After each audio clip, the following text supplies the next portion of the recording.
Net FM Unlimited.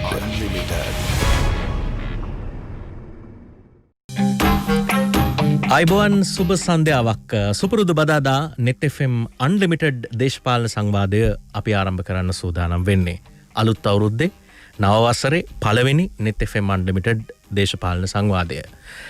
කාලය ගත වුණත් අලුත් අවුරුදු උදා වුණත් රටක් වැඩපිළිවෙලක් යටතේ යනවා නම් ඒ වැඩපිළිවෙල තමයි ඉදිරියට දියත් වෙන්නේ. නමුත් එවැනි තැන්වල මතුවෙන බාධා සාකච්ඡා කරන්න තියෙන තැන් මතු කරගන්න ගැටලු මේවත් එක්ක අපිට හැමදාම සංවාදයට විවාදයට ලක් වෙන තුඩු දෙන කාරණා හැමදාම ඉතිරි වුණා. නමුත් අපි බලාපොරොත්තු වෙන්නේ රටක් විදිහට එක ගමනකින් රටට බලාපොරොත්තු වන ජයග්‍රහණ උදා කර ගැනීම ආණ්ඩුව ඒ දේවල් උදා කර දෙයි බලයට පත්වන රාජ්‍යයන්ව ඉටු කරයි කියලා අපි බලාපොරොත්තු වෙන්නේ ඉන්නවා. ඉතින් ඒ අතර මතුවන කාරණා පිළිබඳව අවධානය යොමු කරමින් අදත් net FM unlimited දේශපාලන සංවාදය අපි ආරාධනා කරනවා. අද අපි විපක්ෂයට ඉඩ දුන්නේ සමගි ජන බලවේගයේ මහලේකම් රංජිත් මන්දුම බණ්ඩාර මැතිතුමාට අපි බොහොම ගෞරවයෙන් අද අපේ unlimited වැඩසටහනට ආරාධනා කළා.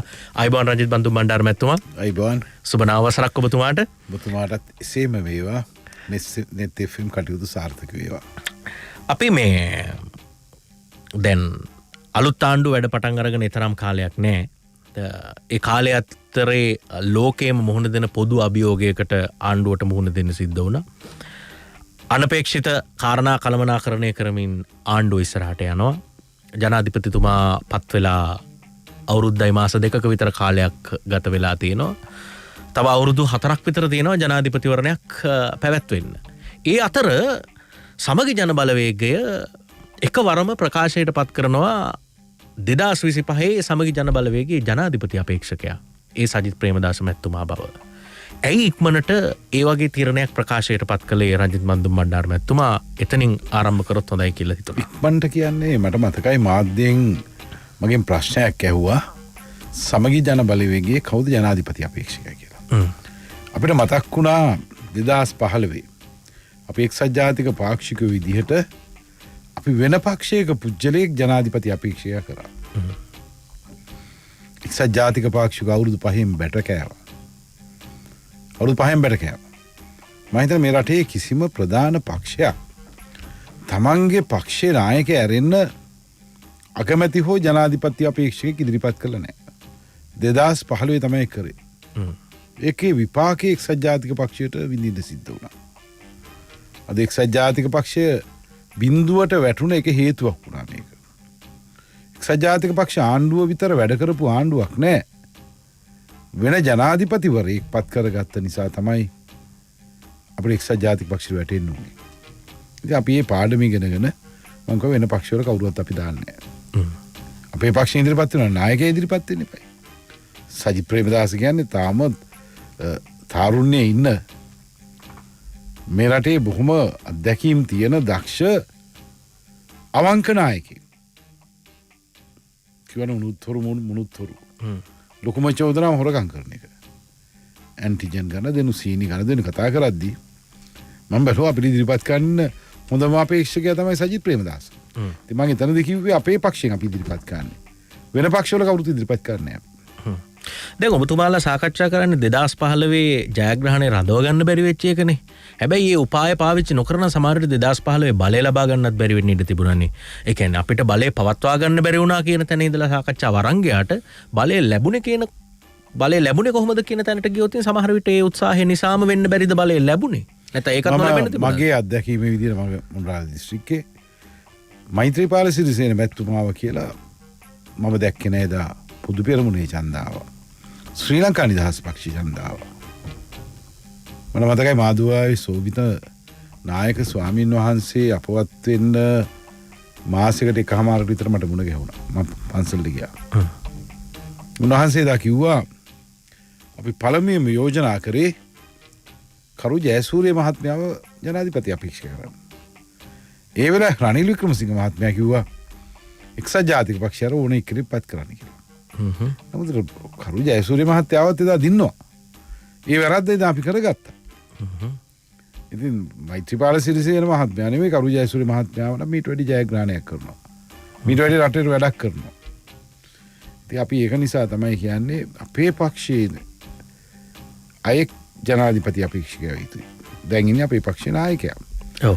ඒ කියන්නේ ඒ වෙලාවේ ඔබතුමාලා සෝබිත ස්වාමින් වහන්සේ හමු නොවෙන්න ජනාධිපති අපේක්ෂකත්වය වෙනස් වෙන්න තිබුණාද? එහෙම නම් මේ කරු ජයසූරිය මැතිතුමා වෙන්න තිබුණාද? නැත්නම් රනිල් වික්‍රමසිංහ මැතිතුමාගේ යෝජනාව නොවෙන්න ඒක වෙන්න තිබුණාද?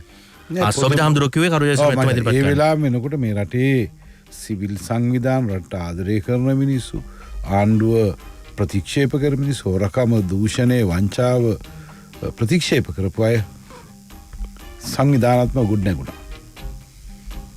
මාදුලාවේ සෝබිත නායක හඳුරු ඒකට නායකත්වය දුන්නා. ඒක තුළ තමයි මේක සිද්ධ වුණේ.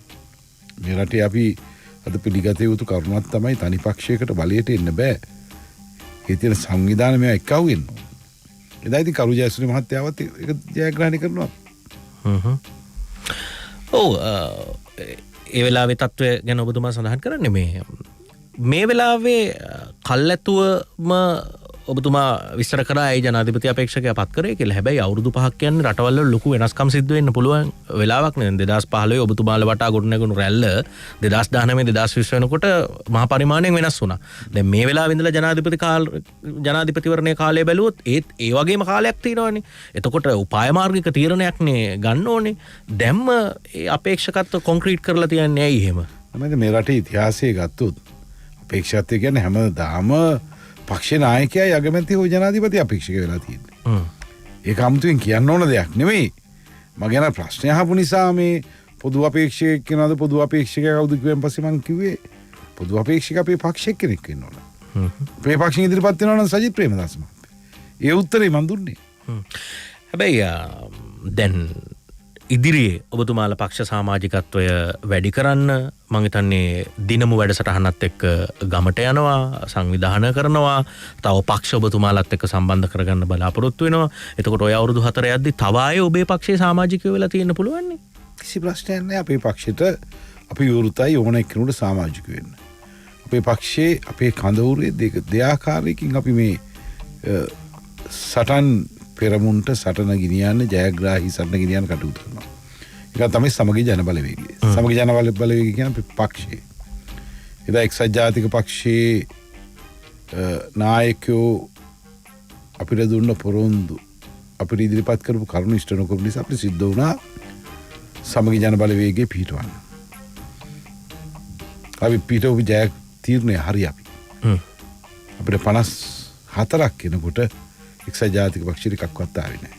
එහෙනම් ජනතාව කල්පනා කරපු දේ අපි කළා තියෙනවා.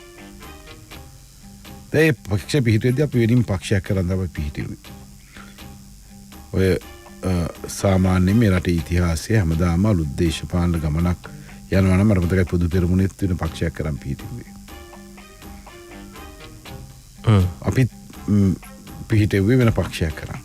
අපි දැන් මේ මැතිවරණයෙන් පස්සේ අපි පළවෙනි මාස 3 ඇතුළත අපි කරේ මේ පක්ෂයේ ව්‍යවස්ථාව මේ රට ගැලපෙන විදිහට ප්‍රජාතන්ත්‍රවාදී විදිහට ප්‍රජාතාන්ත්‍රික ව්‍යවස්ථාවක් ඇදුවා. සමහර පක්ෂ තියෙනවා නායකයාගේ ඒකාධිපති පාලනය මත ගොඩනැගෙන පක්ෂ. පෞල් පාලනයක් මත ගොඩනැගෙන පක්ෂ. අපේ පක්ෂ අපි ජනතාවගේ ශක්තිය මත ජනතාවට බලය තියෙන පක්ෂයක් විදිහට බොහොම ප්‍රජාතන්ත්‍රවාදී විදිහට අපේ පක්ෂය අපි ව්‍යවස්ථාව ඇදුවා. අපි ගිය මාසේ ව්‍යවස්ථාව සම්මත කරගත්තා. මම හිතන්නේ මේ රටේ තියෙන බොහොම ප්‍රජාතන්ත්‍රීය කරුණු අඩංගු ජනතාවට බලය තියෙන ව්‍යවස්ථාව තමයි අපේ පක්ෂ ව්‍යවස්ථාව. අපි දැන් සංවිධායකවරු පත් කරනවා එන සතිය දෙක වෙනකොට. පක්ෂයේ නිලධාරි මණ්ඩලය පත් කරනවා. ඒ ආස්සේ අපි දිනමු වැඩසටහන ගම් වලට යනවා වෙනින්ම. ශාඛා සමිතියේ තරුණ බලවේගී කාන්තා බලවේගී වෘත්තීය සමිති සියලු දේවල් අපි දැන් සංවිධානය කරන සැලසුම් කරලා හමාරයි. දැන් ඒවා කරගෙන යනවා. ඉතින් අපි අද මේ පක්ෂයේ මේ මාස ගානට ලබන පෙබරවාරි 2 තමයි අපේ පක්ෂයේ අවුරුද්ද පිරෙන්නේ. අපි පක්ෂ පිහිටවලා පළවෙනි මාසෙන් මැතිවරණයට මුහුණ දුන්නා. මැතිවරණයට මාස ගානක් ඇද්දා. දැන් මැතිවරණය වල තව මාස 4යි. අගෝස්තු මාසෙ මාස 5යි. ඒ මාස 5 ඇතුළත අපි විපක්ෂීය කාර්යභාරය වගේම පක්ෂයේ සංවිධානය කටයුතු කරා. මම හිතන්නේ අපි බොහොම ශීඝ්‍ර ගමනක් ඇවිල්ලා තියෙනවා. මේ රටේ ඉතිහාසය ගත්තොත් උදාහරණයක් විදිහට ඈත ඉතිහාසය ගත්තොත් 1970 අවුරුදු 50කට ඉස්සෙල්ලා පෙරදුන එක්සත් ජාතික පක්ෂය සංවිධාන කටයුතු පටන් ගත්තේ 1974. මේක තමයි මේ රටේ විපක්ෂීය ඉතිහාසය. 77 පෙරදුන ශ්‍රී ලංකා නිදහස් පක්ෂය එළියට බැස්සේ 87 JVP කැරැල්ලත් එක්ක අරගලයත් එක්ක 94 පෙරදිච්ච එක්සත් ජාතික පක්ෂයට අවුරුදු 2-3ක් ගියා එළියට. අද අපි අලුත් පක්ෂයක් විදියට අපි ඒ සියල්ල අභිවා පළවෙනි මාස ගාන ඇතුළත අපි යම් ක්‍රියාකාරකම් කරන්න පටන් ගන්න තියෙනවා. අපේ පක්ෂයේ සංවිධානය තිබෙන මුදා අපි සංවිධාන විහිව සියල්ල හදාගෙන හැම ප්‍රශ්නයකදීම අපි ඉදිරිපත් 20 වෙනි සංශෝධනයට එරෙහිව එතනින් ගියාම කොවිඩ් ප්‍රශ්නේදී හැසුරුණ ආකාරය මහර බන්ධනාගාර සිද්ධිය මේ හුඟක් සිද්ධීන් සම්බන්ධව අපි අපේ සටන පාර්ලිමේන්තුවෙත් පිටතට ගිහිල්ලා තියෙනවා. අපිට ඉදිරියේදී ජනතාවගේ ආර්ථික අරගලයට ජීවන වියදමට අපිට යම් කාර්යභාරයක් ඉෂ්ට කරන්න වෙනවා. මේ රටේ හොරකම් කරනවා ආපහු පටන් ගන්න. ඇන්ටිජන් හොරකම, සීනි හොරකම, තව පේන්නේ නැති හොරකම් මොකක්වත් විකුණන්නේ නැහැ කිව්ව එක දැන් වරායත් විකුණන්න ගෑසි. මේ සියල්ල ජනතාව ඉදිරියට අපි ගේනවා. ඉතින් විපක්ෂ කාර්යභාරය අපි හොඳින් ඉෂ්ට කරලා තියෙන ඉස්සරහට තව හොඳින් ඉෂ්ට කරනවා. හැබැයි ඒ කියන්නේ ඔබතුමාලා හොරකම් ගැන කතා කරලා තාම මට්ටු වෙලා නැහැ වගේ. හේතුව ආණ්ඩුව තියෙන කාලෙම හොරකම් කරපු දේවල් ගැනම කතා කර ඉඳලා හොරෙක් අල්ල ගන්න බැරි වෙලා අවසානයේ ආණ්ඩු බලයක් දීලා ගෙදර යන්න සිද්ධ වුණා. ඒකේ අත්දැකීම දැක තවදුරටත් හොරු පස්සෙම දෙලවන්න හදන්නේ. හොරකම් ගැන කියන්න එපයි. කිව්වට නෑනේ හොරු හොයාගෙන. නෑ මයිද අපි ඒක උනේ අපේ කාරණා කීපයක්නේ. අපේ ආණ්ඩුවේ තනි එක්සත් ජාතික පක්ෂ ආණ්ඩුවකුත් නෙමෙයි. ජනාධිපති මේ පැත්තේ එහෙන් කකුලින් අදිනවා. භාගයක් කැබිනට් එකේ හිටියේ ශ්‍රී ලංකා නිදහස් පක්ෂය. භාගය එක්සත් ජාතික පක්ෂය හිටියේ. අපේ හිටපු අධිකරණ ඇමති මොනවද කිව්වේ මං ගෝඨාව හිරේ දාන්නේ නැහැ කිව්වා. එහෙමනේ කිව්වේ ප්‍රසිද්ධිය. දැන් අද ඒ ආණ්ඩුවේ ගිහිල්ලා අද වෙලා තියෙනදී අපි අමුතුවෙන් කතා කරන එක ගැන මම කතා කරන්න කැමති නෑ. තව අය වරුණ ආරක්ෂා කරන්නත් කටයුතු කර පිරිසක් ඉන්නවා. ඒක තමයි හරි කොම එකට හරි ගමනක් ස්ථාවර විදිය නොගිය නිසා තමයි ඒ තත්ත්වයටපත් උනේ. මම කියන අපි ලොකු වැරද්දක් කරේ. හැබැයි අද මම කියන අපේ පක්ෂය ඇතුළත ඩීල් කාර්යොත් නෑ, හොරුත් නෑ. බොහොම පිරිසුදු ගමනක් යන දේශපාලඥයෝ ඉන්නේ.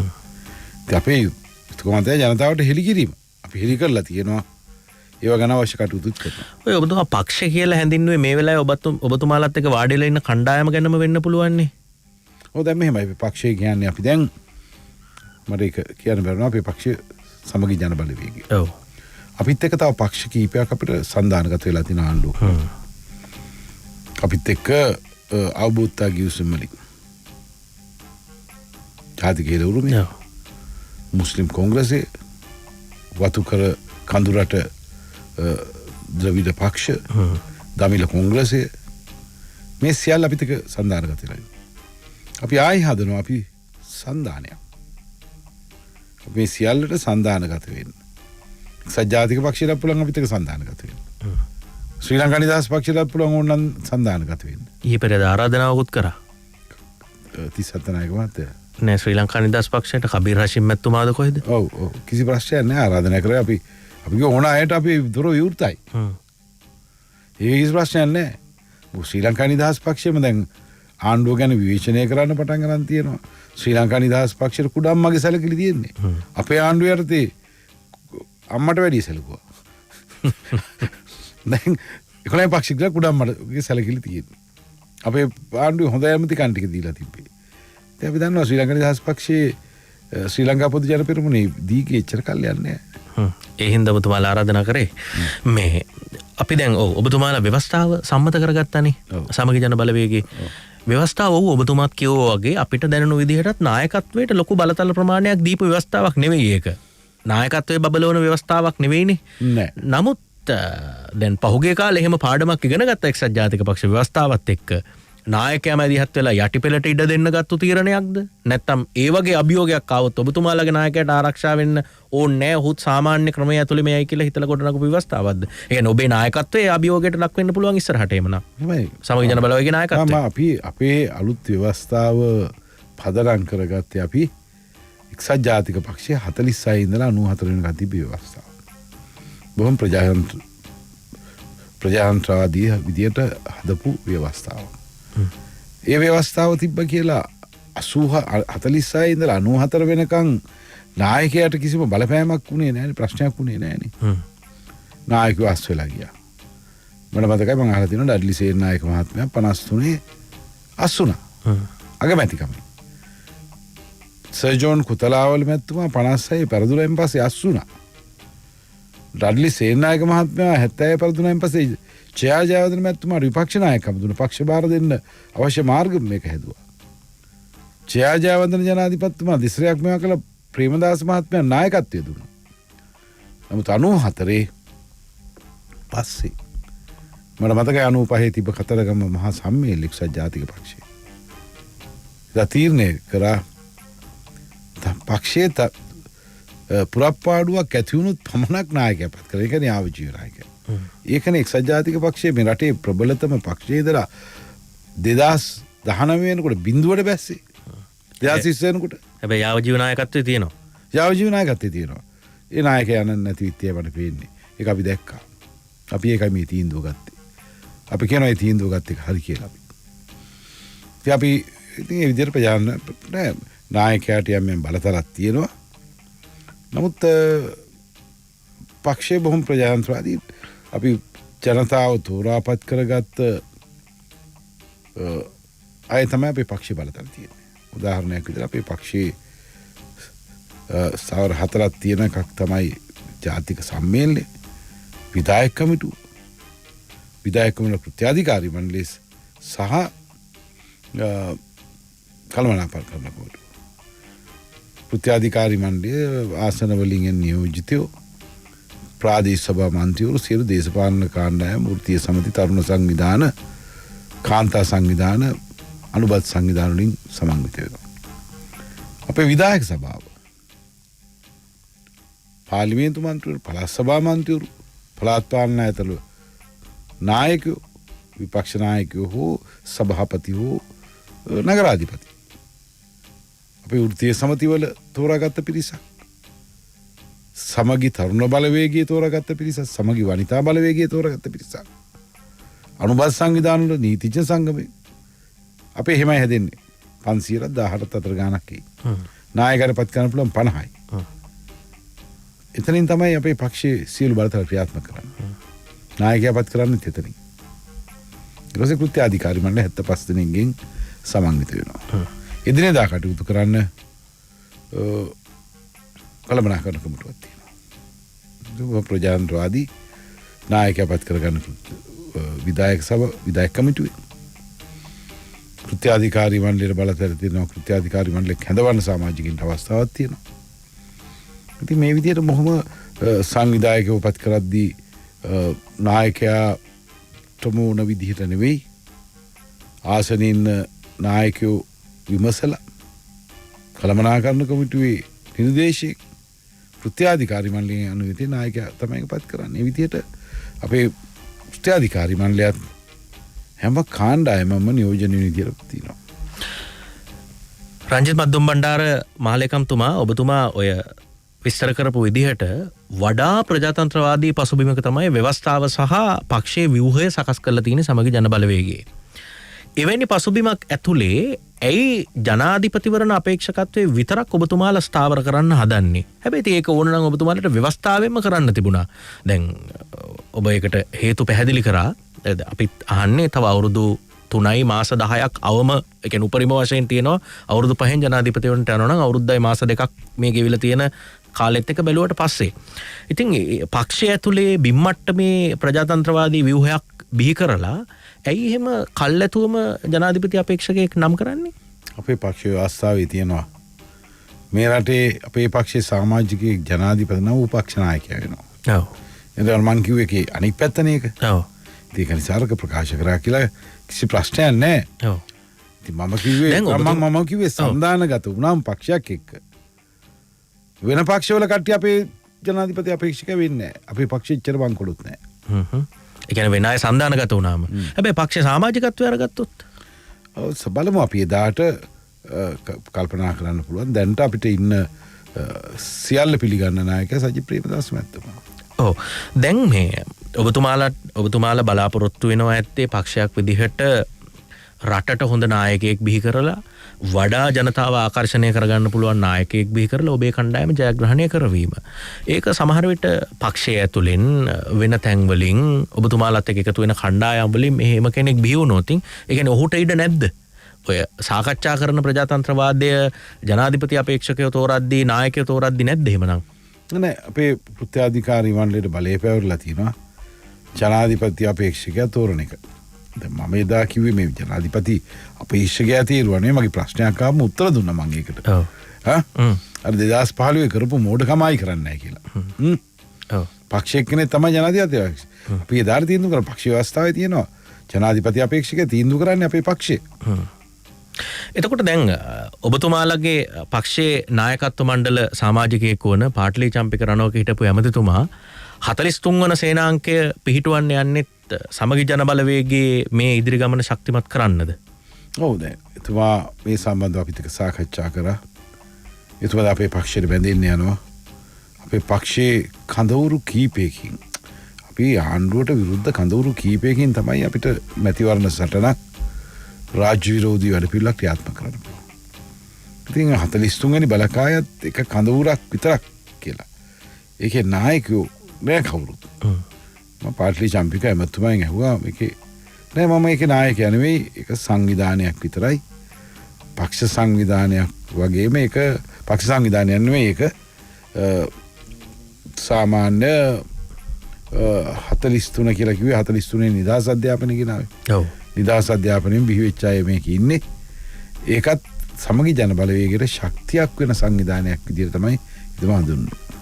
හැබැයි ඔබතුමාලාට ඒ සංවිධානය ගැන සැකයි. නෑ මෙහෙම සැකක් නෑ. එහෙම ප්‍රශ්නයක් නෑ. හැබැයි ඔබතුමාලාගේ පාර්ලිමේන්තු කණ්ඩායම හම්බ වෙච්චි රැස්වීමකදී ඔබතුමාලාගේ කණ්ඩායම් රැස්වීමේදී ඒ පිළිබඳව විරෝධාකල්ප අදහස් මතුවුණානේ. විරෝධාකල්ප නෙවෙයි. ඒ කියන්නේ සැකෙන් බැලුවනේ. සැකෙන් නෙවෙයි. එතුමාට කිව්වේ මෙහෙමයි.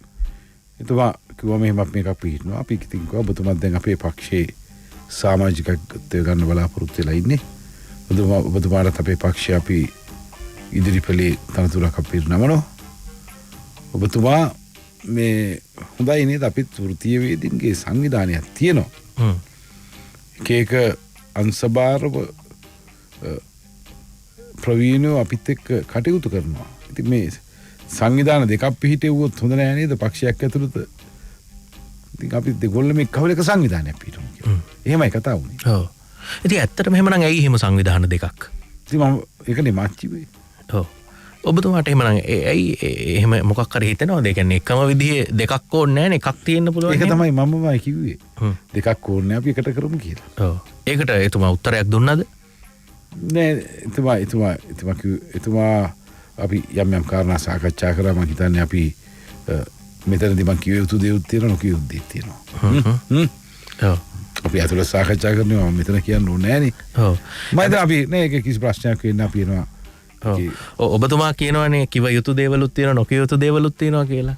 ජනතාවත් කියනවා අපිට දැනෙන දේවලුත් තියෙනවා කියලා. ඒ අදහසින් අපි දැක්ක පහුගිය දිනවල සාකච්ඡා වෙනවා. මේ පාටලී චම්පික රණවක සමගි ජන බලවේග නායකත්ව මණ්ඩල සමාජිකතුමා ඔබතුමාගේ කණ්ඩායමේ ඔබතුමාලගේ සමගි ජන බලවේග කණ්ඩායමේ සමාජිකයෙක් එතුමාගේ මේ ක්‍රියාකාරීත්වය තමයි ජනාධිපති අපේක්ෂකයා කවුද කියලා කල්ැතුව ප්‍රකාශ කරන්න හේතු වුණේ කියලා. එහෙම දෙයක් නෑ. එතුමාගේ ක්‍රියාකාරීත්වය මේකට බලපාන්න දෙයක් නෑනේ. එතුමා කොහෙවත් කියලා නෑනේ මම ජනාධිපති අපේක්ෂකයා කියලා. එතුමා සජිත් ප්‍රේමදාස මහත්මයාගේ නායකත්වයේ පිළි අරන් අපේ පක්ෂයට බැඳෙන්නේ නැහැ. නැත්නම් එතුමා අපේ පක්ෂයට බැඳෙන්නේ නැහනේ. සජිත් ප්‍රේමදාස මහත්මයාගේ නායකත්වය පිළිගන්නේ නැතිනම්. එතුමා නායකත්වයේ පිළි අරන් අපේ පක්ෂයට දැන් බැඳිලා අවශ්‍ය කටයුතු කරනවා. අපි සියල්ල අපේ පක්ෂයේ ඉන්න ඕන. අපි එක්කෙනෙක්වත් එළියට දාන්නේ නැහැ. එක්කෙනෙක්වත් එළියට යන්න දෙන්නෙත් නැහැ. එතුමාත් අපේ පක්ෂයේ එතුමා බොහොම දක්ෂතා තියෙන බොහොම ශක්තිමත් පුංචලෙක්. ඉතින් එතුමා මෙතන ඉන්න ඕන අපිත් එක්ක. ඔව්. අර මේ ඒ කණ්ඩායමට මේ තරම් විශ්වාසයක් තියෙනවා කියලා ඔබතුමා හිතනවාද? අර ඒ කියන්නේ ඩීල් දාන වෙන ක්‍රියාකාරකම් වල යෙදෙන අය අපේ කණ්ඩායමේ නැහැ කියලා කිව්වට විශ්ව සම්මත කරද්දී අපි දැක්කනේ ඒක ඒ වගේම නෙමෙයි කියලා. විශ්ව සම්මත කරද්දී අපේ පක්ෂෙන් නෙවෙයි. හැබැයි ඕක සමගි ජන බලවේග කණ්ඩායමනේ. දැන් උදාහරණයක් විදිහට රනිල් වික්‍රමසිංහ මහත්මයා ප්‍රමුඛ එක්සත් ජාතික පක්ෂය ඔබතුමාලට චෝදනා කරද්දී සමගි ජන බලවේගය කියලා දේශපාලන පක්ෂයක් ඇදුවේ ඇයි කියලා ඔබතුමාලා කිව්වේ නෑ ඒක පක්ෂයක් නෙමෙයි ඒක සන්දානයක් කියලා. නෑ සන්දානයක් නෙමෙයි. ඒ කියන්නේ පක්ෂ කීපයක එකතුවක් ඒක සන්දානයක් කියලා ඔබතුමාලා කිව්වා. එහෙමයි. සමගි ජන බලවේගය අපේ පක්ෂය. අපේ පක්ෂයත් එක්ක සන්දානගත වෙලා ඉන්නවා කණ්ඩායම. සියල්ල එක්ක වුණාම සන්දානයක්. හැබැයි ඔබතුමාලා සමගි ජන බලවේගය කියන්නේ පක්ෂයක් කියලා පිළිගත්තේ නෑ ඒ කාලේ. ඒ දේශපාලන වශයෙන් අවාසියක් වෙන හින්දාද?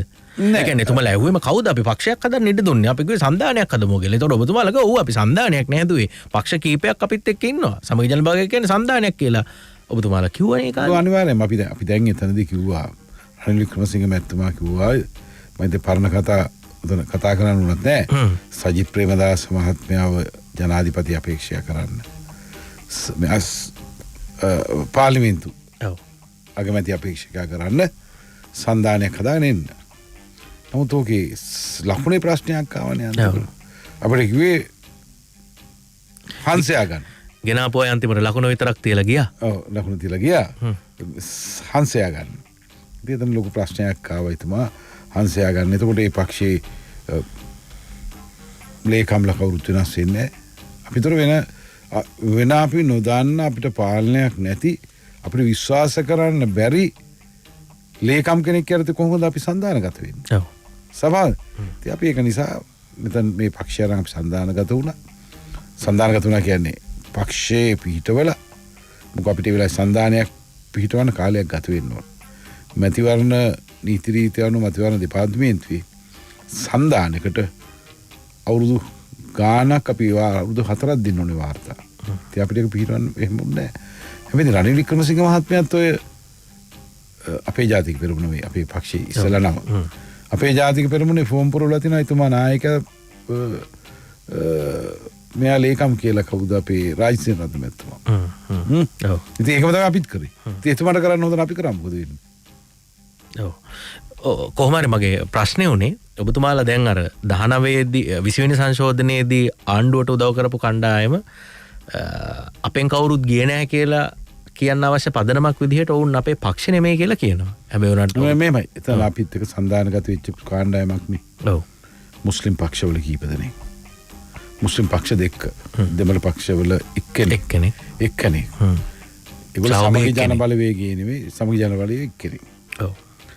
ඉතින් මේ ආණ්ඩුවනේ කිව්වේ මනෝගමන ගණේෂ නැමතුමාගේ පක්ෂ එක්කෙනෙක් ආනන්ද කුමාර වන්තිතුමා. මනෝගමන ගෙනුවේ එතුමා රාධකෘෂ්ණ ඒ තුන් දෙනා එකතු වෙන එක සන්දානයක් නේ තිබුණේ. ඔව්. ඉතින් එතන ඒගොල්ලෝ අපිත් එක්ක සන්දානගත වෙලා මැතිවරණ ඉදිරිපත් වුණා. මේ හුඟක් අය අපේ ඡන්ද වලින් දිනුවේ. ඒගොල්ලෝ කරපු වැඩේ අපි අනුමත කරන්නේ නැහැ. අපි පක්ෂවලට දන්නලා තියෙන මේක ගැන විනය ක්‍රියාමාර්ග ගන්න කියලා. දෙවෙනි කාරණේ තමයි ඩයනා ගමගේ. ඩයනා ගමගේ මේ පාක්ෂිකත්වයේ මත නෙවෙයිනේ මන්ත්‍රීකම දුන්නේ. ඔව්. එයාගේ පක්ෂ ගන්නකොට අපිට ඉල්ලීමක් කරා අපිට ජාතික ලයිස්තු මන්ත්‍රීකමක් ඕන. අපි ඒ පොරොන්දු ඉෂ්ට කරා.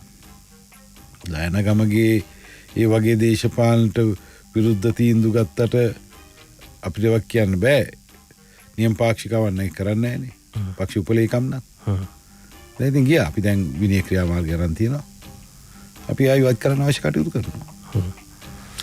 ඒ කියන්නේ මීට කලින් එහෙම උත්සාහ කරාට ඒවා හරි ගියේ නෑ දේශපාලන පක්ෂවල සමාජිකයන්ගේ පක්ෂ සමාජිකත්වය අහෝසි කිරීම මේක එහෙම කරන්න පුළුවන් වාතාවරණයක්ද තියෙන්නේ. අපි බැලුවා ඒ ඉවත් කරන්න යද්දී කොහෙන්ද මේවා අහක ගියේ කියලා. ඉවත් කරන්න නීති අනුකූල බැරි වුණේ කියලා. ඔව්.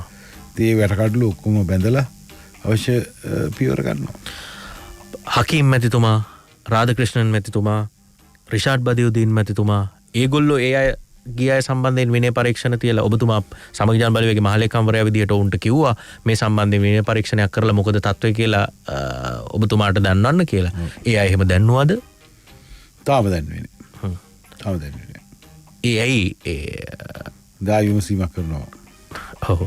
ඒ කියන්නේ ඒකේ අදහස පැහැදිලිද? ආයෙ තවදුරටත් දැනගන්න අවශ්‍ය නැද්ද ඔබතුමාලට? නෑ අපි දැනගන්න අවශ්‍යයි. ඔව්. ඒ කියන්නේ නම් විතරක් ඉතුරු කරලා කණ්ඩායම් පිටින් ගිහිල්ලා. ඔව්.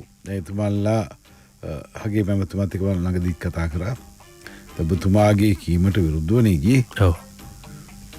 ඉතින් කරුණාකරලා විනය ක්‍රියාමාර්ග ගැන අපිට දන්නවන්නේ. තාම දැන්වේ නෑ. ඇයි කල්පනා කරන්න වෙනවා මොකද කියනවා.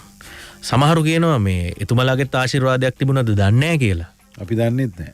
ඔබතුමාලටත් එහෙම හිතෙනවද? මම ඒක ගැන මුකුත් කියන්නේ නෑ. මොකුත් කියන්නේ නැහැ කියන්නේ. ඒ කියන්නේ මම මේ පක්ෂයේ ලේකම් විදියට මම එහෙම අදහස් වගකීමකින් මම කතා කරන්න බෑ.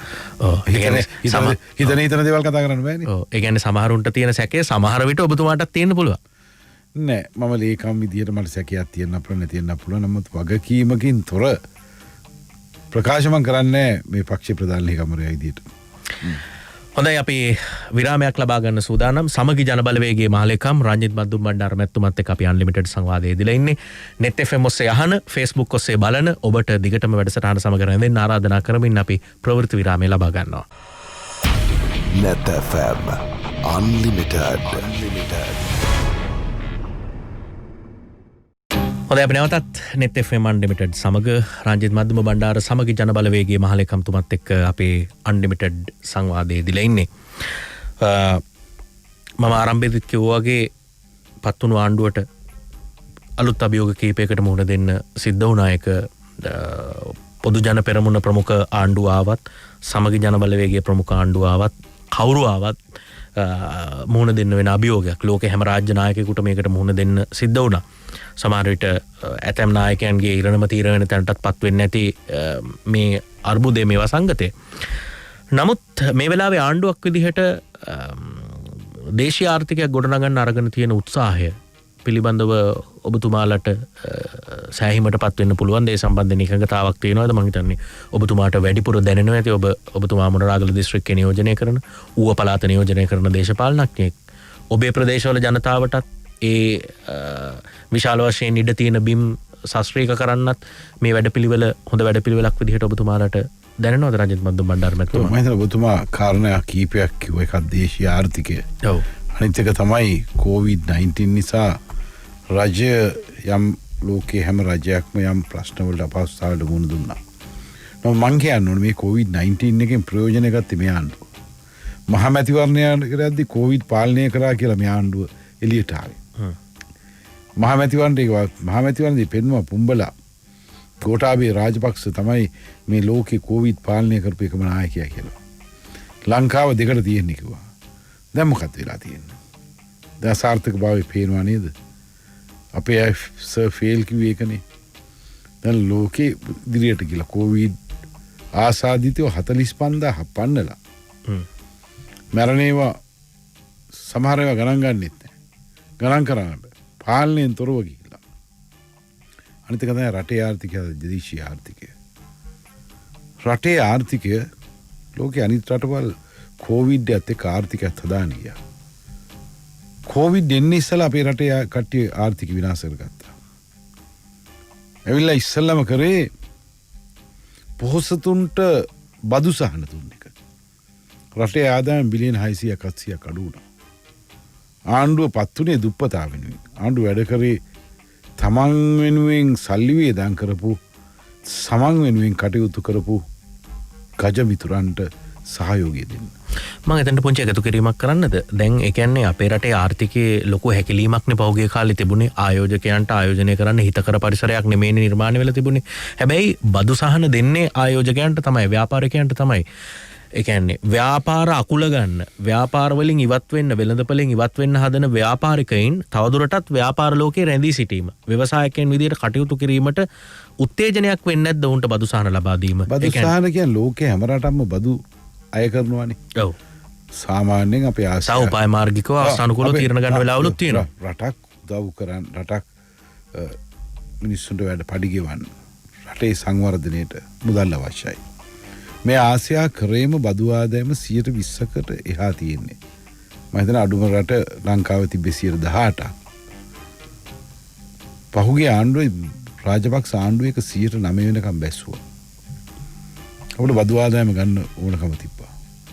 අපේ රටේ බදු ආදායම රුපියල් බිලියන 1200 විතර බහැලා තිබ්බේ. නමුත් අපිට යම් බදු දැම්ම අපි නෑ කියන්නේ. බදු දාලා අපිට අපි ඒ බදු දාලා ජනතාවට සහන දුන්න සාමාන්‍ය ජනතාවට. ව්‍යාපාරිකව බදු ගෙවන්න ඕන. බදු දාපු ආකාර කීපයක් සම්බන්ධව මටත් යම් ප්‍රශ්නයක් තියෙනවා. නමුත් වැට් එක 15ට අරන් ආවෙත් ඔබතුමාලා කාලේ වැට් එක 15ට ගෙනාවෙත් ඒ කාලේ බදු ප්‍රශ්න ආවා. නමුත් බදු ආදායමක් තියෙනවා රටක් දියුණු වෙන්න. අපේ අද රාජ්‍ය සේවය ගිනියන්න විතරක් රුපියල් බිලියන 1100ක් ඕන වෙනවා. ඔබතුමා විශේෂ බාර අමාත්‍ය ඉදිරි වැඩ කර හඩි ගෙවන්නයි පෙන්ෂන් ගෙවන්නයි. නමුත් මේ ආණ්ඩුව කරේ බදු ආදායම අන්තිම අඩු කරගත්තා. මේ රටේ ඉතිහාසයේ ආර්ථිකය ගැන කියවම දැක්කේ රටේ ආර්ථික සංවර්ධනයේ ඍණ වෙච්ච අවස්ථා තුනයි තිබේ. එකක් තමයි 1971 කරැල්ල කාලේ. අනිත් එක තමයි 2001 චන්ද්‍රිකා කුමාරතුංග මැතිණියගේ ආණ්ඩුව. ඊළඟ එක තමයි මේ ආණ්ඩුව. මේ ආණ්ඩුවේ හැබැයි මේකට සාධාරණ හේතුවක් තියෙනවා නෑ. ඔබතුමා පිළිගන්නවද බදුවාද ආර්ථික සංවර්ධන වේගයේ අඩු වුණා පළවෙනි කාර්තුවේ මේ ආණ්ඩුව. ඒතර කොවිඩ් එකක් තිබ්බේ නෑ. 2019 නොවැම්බර් මාස ජනාධිපති වුණේ. කොවිඩ් එක ආවේ 2020 මාර්තු මාසේ. පළවෙනි එකේම බදු ආදායම අඩු වෙලා ආර්ථික වර්ධන වේගය නැති වුණා. ඍණ වුණා. ඍණ 16 හැබැයි අපිට ආර්ථික වර්ධන වේගයේ ප්‍රශ්න තිබුණානේ. ඔබතුමාලගේ ආණ්ඩුව කාලෙත් අපේ කලාපේ බැලුවොත් ඇෆ්ගනිස්තානයේ සහ තවත් රටක් විතරයි ලංකාවට පහළින් හිටියේ. ඒ කියන්නේ කලාපේ ආර්ථික ආර්ථික වර්ධන වේගය අඩු වුණේ අපිට විශාල ණයක් කරන් තිබ්බනේ රාජපක්ෂලා සංවර්ධනයට නොවන සුදු අලින්ට මත්තරියා පෝට් එක හම්බන්තොට වරාය මේ වගේ වට ණය අරන් තිබ්බා. අපි ආණ්ඩුව බාර දෙනකොට 2004 මේ රටේ ණය තිබ්බේ බිලියන 2700යි. ඒක බිලියන 8000ක් වෙනකම් වැඩි කරා රාජපක්ෂලා. අධික ගිනි පොලියට ණය ගත්තා. ඒ ණයත් එක්ක අපිට ණය ගෙවන්න වුණා. අපි රජයේ සේවකින්ක පඩි වැඩි කරා මේ ණය ගෙවන ගමන්. මේ රටේ සෞඛ්‍ය අධ්‍යාපනයේ ඉහළටම නැගුවා. අධ්‍යාපනයේට වෙන් කරන මුදල 1.3 වෙනකන් අඩු වෙලා තිබ්බා. අපි ඒක වැඩි කරා.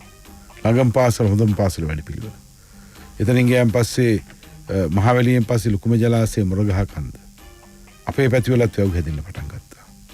මගේ දිස්ත්‍රික් විතරක් රුපියල් බිලියන 15ක පාරවල් කාපට් කරා ග්‍රාමීය මරුමුද්‍රාවල වගේ දුෂ්කරමය වගේ. අර අවුරුදු 10ට වැඩි අපේ අවුරුදු 5 2005-15ට වැඩිය ඒ කාලෙටම මහා මාර්ග පද්ධතිය අපි ආරම්භ කරේ දකුණු අධිවේගී මාර්ගය මාතරට විතරයි. කිලෝමීටර් 130යි. ඒක කිලෝමීටර් නෑ විතරයි මේ වගේ දෙයක්. ඉතින් එහාට අපි ඊටු ටික කරේ. නුවර මධ්‍යම අධිවේගී මාර්ගයක කෑල්ලක් ඉවර කරා. කොළඹ වඩරවුම අපි කිලෝමීටර් 180ක් ඉදි කරලා තිබ්බා මහා මාර්ග. අපි මේවා මාකට් කරේ නෑ. අපි බෙලියත් මම ඇමතිවරයා විදිහට බෙලියත් දුම්රිය මාර්ගය ඒ වගේම සෞඛ්‍යංශයේ විශාල දියුණුවක් ජනතාවට සහන දුන්නා අපි ඒකම අපි ණයක් ජෙව්වා වෙලාවට. අපි ණයක් ජෙව්වා ආර්ථිකය චම්මට්ටම තියා හිටියා. වැඩත් කරා ණයක් ජෙව්වා. රාජපක්ෂලා ගිනි පොලියට ගත්ත ණය වලට පොලිය අඩු ණය ගත්තා. නමුත් මේ ආණ්ඩුව දැන් ජනතාව දන්නවා ඒ ආර්ථිකය දැන් හසුරවන්න බැරි තත්ත්වයක්. අපි අවුරුදු 5ටම 4.5ටම ඩොලර් මිලියන රුපියල් බිලියන 7,800 ඉඳලා 11,000 ගානකට වැඩි වුණා. බිලියන 4,000කින් විතර මේ ආණ්ඩුව පළවෙනි අවුරුද්ද ණය ප්‍රමාණය. ඔව් ඒ ට්‍රිලියන 4ක් ණය ගත්තා. ඔව් මේ ආණ්ඩුව පළවෙනි අවුරුද්ද විතරක් ට්‍රිලියන 5.5 ණය ගෑමේ අතින් කප් එක ගහලා තියෙනවා. නමුත් ජනතාවට සාහන්නේ. අද බඩු මිල ආසූසරණය කළා. ජනතාවට ජීවත් වෙන්න බෑ. අපි වැඩි කරපු පඩිපත මිනිස්සුන්ට දුන්නේ නැහැ සමහර ආයතන වල. විශ්‍රාමිකයට වැඩි කරපු විශ්‍රාම වැටුප දුන්නේ නැහැ. රටේ කිසි තැනක සංවර්ධනයක් වෙන්නේ නැහැ. වැවක් හැදෙන්නේ නැහැ, ඉස්කෝලයක් හැදෙන්නේ නැහැ, පාරක් හැදෙන්නේ නැහැ, ස්පිරිතාලයක් හැදෙන්නේ නැහැ. රෝහලක බෙහෙත් නැහැ. අසාර්ථකයි නේද මේක? අසාර්ථකයි නේද? අද ගෝඨාභය රාජපක්ෂ මහත්තයා පිම්බුවා වගේම හරියට බැලුමක් පුඹලා උඩ ඇරලා එන්න කටුවකින් යන්න වගේ දැන් පල්ලහැට බහගෙන යනවා. ඉතින් මේ අසාර්ථක පාලනය මොනවාද මේගොල්ල කරේ පළවෙනි අවුරුද්දේ? ගෝඨාභය රාජපක්ෂ මහත්තයාට තිබ්බ නඩු සියල්ල ජනාධිපති මුක්තිය ගෙනා කරලා අයින් කරා. ආණ්ඩුවේ ඇමතිවරු මම නම් කියන්න කැමති නැහැ. අපි මිත්‍රයෝ කියයි අපි දේශපාලන ගැනීම කියලා තිබ්බ නඩු අයින් කරා ඔක්කොම. පවුලට තිබ්බ නඩු අයින් කරා. හිරේ ඉන්න මිනිස්සු එළියට ගත්තා. තව කමිෂන් පත් කළා වර්ධිකාරෝ එළියට දාන තත්ත්වයට පත් වෙලා. ඉතින් මේකද මේ පාලනය? රටේ අපි තිබ්බ පාලනය ස්වාධීනත්වය අද කතා කරයි නීතිය ගැන දන්න යමක් කල්පනා කරන්න පුළුවන් උදවිය කියයි. දැනුත් මම මේ නීතිඥවරු වගේ කම්බෙලා ආවේ. ස්වාධීන කොමිෂන් සභාව අයින් කරා. මැතිවරණ කොමිෂන් සභාවට දැම්මා.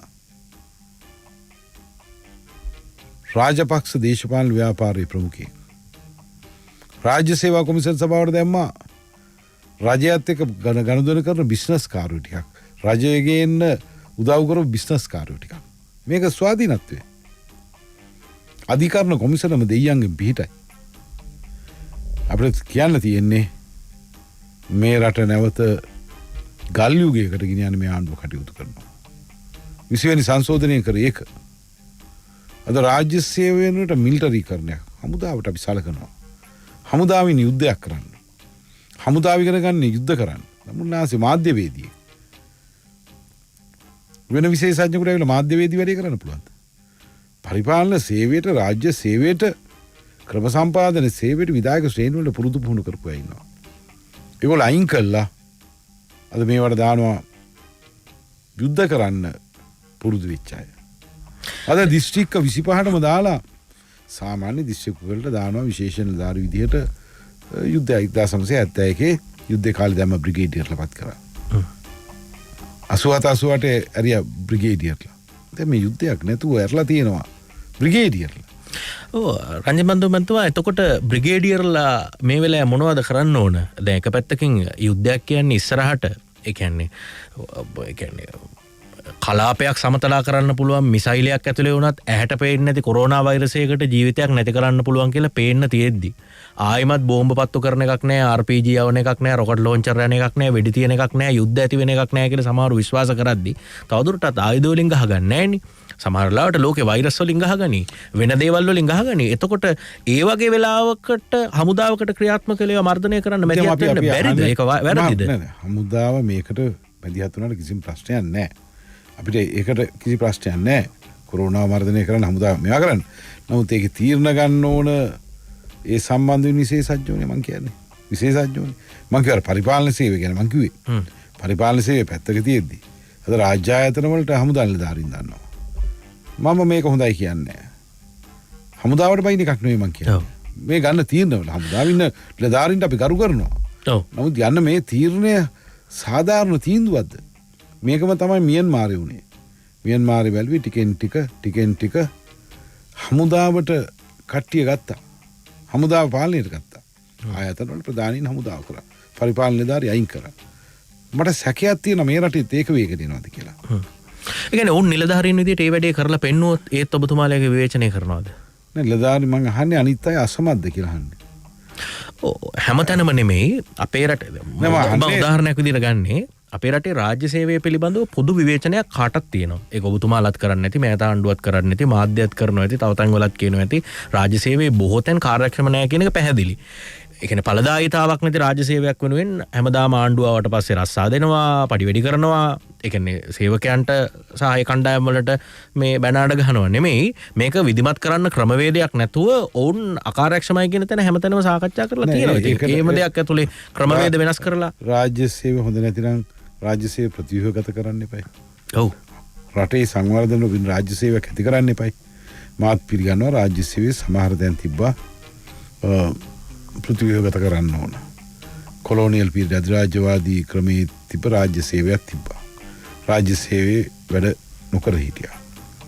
රාජ්‍ය සේවකයන් රාජ්‍ය විධායක ශ්‍රේණියකම පැහැදිලි කිරීමක් කරනවා. 43000ක් ඉන්නවා රාජ්‍ය විධායක ශ්‍රේණිය. කවුද වෙන්නේ? දොස්තරවරුම 18000ක් ඉන්නවා. පරිපාලන සේවය නිලධාරීන් 3000ක් ඉන්නවා. ශ්‍රම සම්පාදන සේවය නිලධාරීන් 1000 ගණනක් ඉන්නවා. කෘෂිකර්ම සේවය අනිත් සේවන 43000ක් ඉන්නවා. මහණේ මේ 43000 වැඩ කරන්න බැරි අයද? ඇයි මේ මිනිස්සු මේ විදිහට බාල්දු කරන්නේ? එහෙනම් අපි හමුදාව දාලා කරාම ඉවරයිනේ මේක. හමුදාව දාලා කරාම ඉවරයිනේ. හැමතැනම හමුදාව නෑ නේද? ඔවුන්ටත් ඉඩ දීලා තියෙනවා. ඒ අතර හමුදා නිලධාරීන් කීප දෙනෙකුත් ඉන්නවා. අපිට සැකයක් තියෙනවා මේක පියවරෙන් පියවර මේ ගමන යනවාද කියලා. අපිට සැකයක් තියෙනවා හමුදාව යුද්ධ කරලා ජාතික ආරක්ෂාවට හමුදාව තියෙන්න ඕන. ආණ්ඩුවට එහෙමනම් මෙච්චර ආණ්ඩුව හමුදාව පොලිසිය ඒ විදිහට මෙහෙවුවා නම් හමුදාවේ ඉන්ටෙලිජන්ස් රහස් ඔත්තු සේවය මෙහෙවුවා නම් තවම අර පාස්කිරිදා බෝම්බ සිද්ධියේ කවුද කරේ කියලා මුල අග කොහෙද කියලා හොයාගන්න බැරි වෙලා තියෙනවානේ. ඇයි මෙච්චර ෆේල් ආපු ගමන් කිව්වේ අපි මේකේ කට්ටිය අතලංගුවට ගන්නවා. හැබැයි ඒක හොයාගන්න බැරි චෝදනාව ආණ්ඩුවට කරාට ඒක නවත්ත ගන්න බැරි වැඩේ උනේ ඔබතුමාලට. නෑ නවත්ත ගන්න බැරි එක මම ප්‍රතික්ෂේප කරනවා. ඒකට සම්බන්ධ වුණේ ඇත්ත එක ආණ්ඩු කරන්නේ අද. මම මේ රටේ නීති හා සාමය ඇමතිවරයා විදිහට හිටියා. මේ රටේ මට මතකයි යම් මුස්ලිම් පල්ලි අතර ප්‍රශ්නයක් තිබ්බා. ඒ පල්ලි අතර ප්‍රශ්නේ තියෙද්දි ඔය සහරාන් කියන නම ඉච්චර ප්‍රසිද්ධ නෑ ඒ දවස්වල. අපේ TID එක තිබ්බා. අපරාධ ත්‍රස්ත විමර්ශනයක ත්‍රස්ත විමර්ශනයක. TID එකේ මට මතකයි ඩිරෙක්ටයි දාලා තිබ්බ සහරාන්ව අත්අඩංගුවට ගන්න විවෘත වරෙන්තුවක්. ටික දවසකින් මාව ආණ්ඩුව නීතිවරු විදිහට අයින් කරා. ඒ කාල සීමාව තුළ මේක ගැන බැලුවේ නැහැ. ඊට පස්සේ මෛත්‍රී සපාල සිරිසේන මහත්මයා තමයි නීති හා සාමය ඇමති විදිහට හිටියේ. එතකොට තමයි ආරක්ෂක ඇමති විදිහට හිටියේ. රහස් ඔත්තු සේවාව පොලිසිය ඔක්කොම තිබ්බේ එතුමා ළඟ. අපි ඒක නිසා කියන අපි ඒකට වක් කියන්න ඕනේ නැහැ. වක් කියන්න ඕනේ නැහැ කියලා මම පැහැදිලිව කියනවා. කොමිසමක් කියන්නේ සමන් ගැන කරුණු කියන්නේ නැහැ.